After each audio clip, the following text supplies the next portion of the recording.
হবে ইসলামের বাংলাদেশ, আগামীর বাংলাদেশ হবে খেলাফতের বাংলাদেশ। ধর্ম বর্ণ ভিন্ন মত সবার জন্য খেলাফত।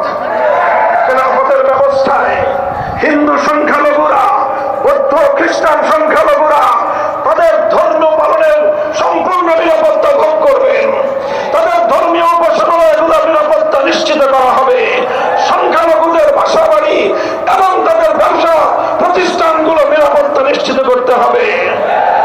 এভাবে সকলে মিলেমিশে একটি সুন্দর বাংলাদেশ আমরা তৈরি করবো ইনশাআল্লাহ।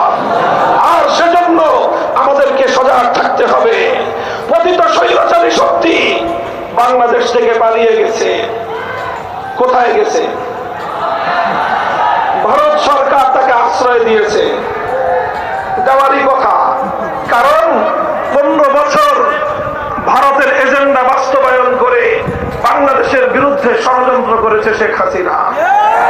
আর ভারত এদেশের মানুষের কোন আকাঙ্ক্ষাকে দুপায়ে তোলে প্রতিটি জাতীয় নির্বাচনে তার সেবাদাসী শেখ হাসিনাকে বাংলাদেশের ক্ষমতার মসনদে বসিয়ে রাখবার জন্য এদেশের মানুষের ভোটের অধিকার নিয়ে ছিনিমিনি খেলেছে।